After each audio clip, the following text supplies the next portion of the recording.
Long live the ideas of Steve Bantu Biko, long live. Long live the power of black consciousness. Long live. Long live the pride and confidence of black people. Long live. Welcome to Posterity Show.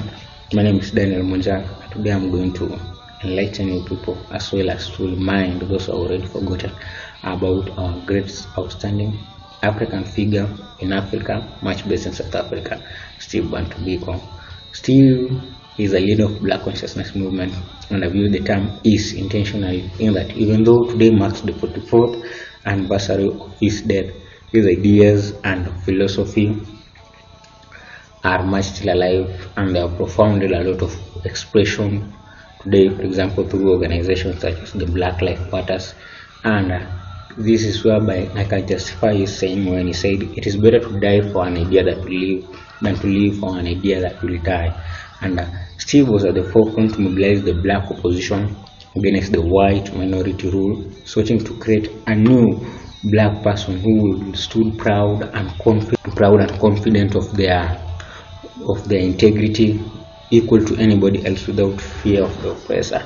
Steve was a man of ideas, and through his ideas he mobilized many black people, and also he became a head figure to the apartheid regime.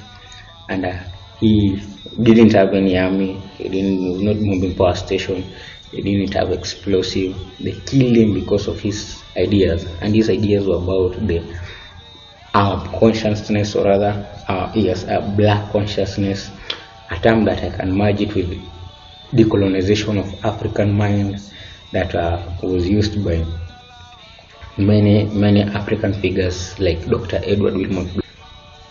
The message here was to be proud and confident of ourselves, to stand proud of our integrity, equal to anybody else without fear of the oppressor.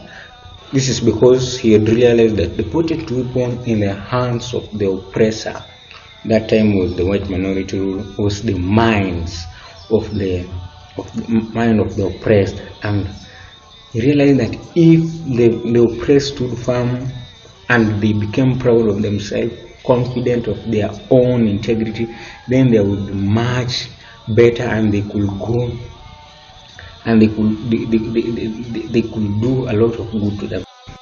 So many people might wonder, why are we using the words black is beautiful?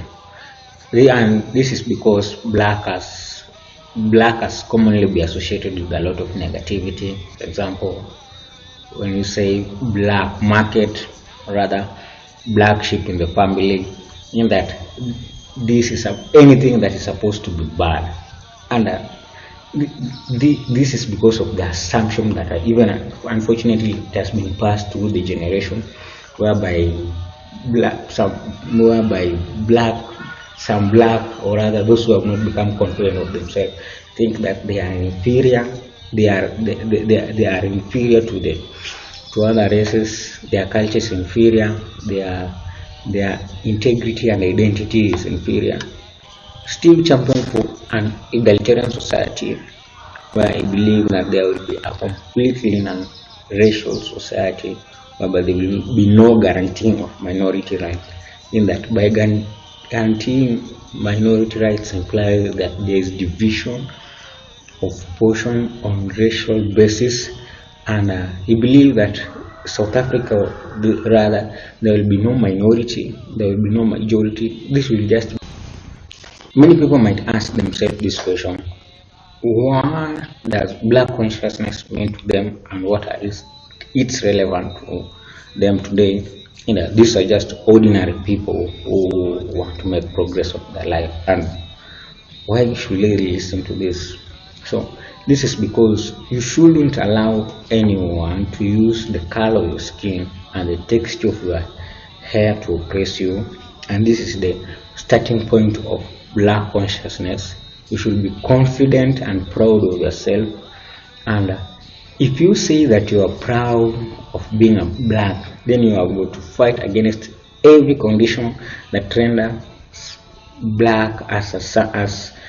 black as something that we cannot admire and we cannot be proud of. We have got to fight corruption, we have got to fight undereducation, we have got to fight poverty. And this is because People should not just give in to their problem. They must find a way out. Through this they develop they develop hope for themselves.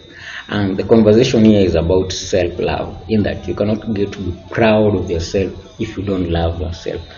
And I would like to ask a question in that question that those black who are bleaching their skin color day in day out, are you people proud of being black?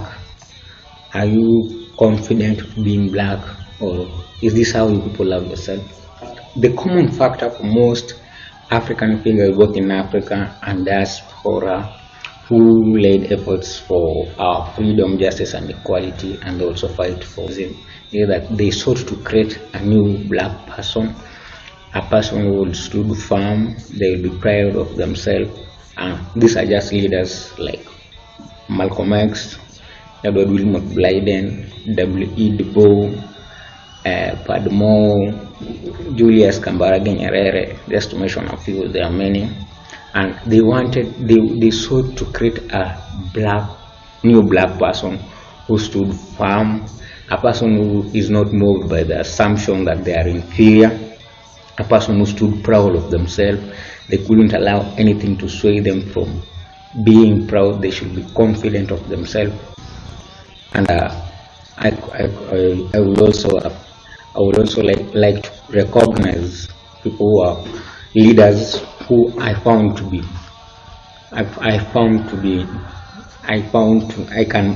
copy much, or rather can emulate much from them.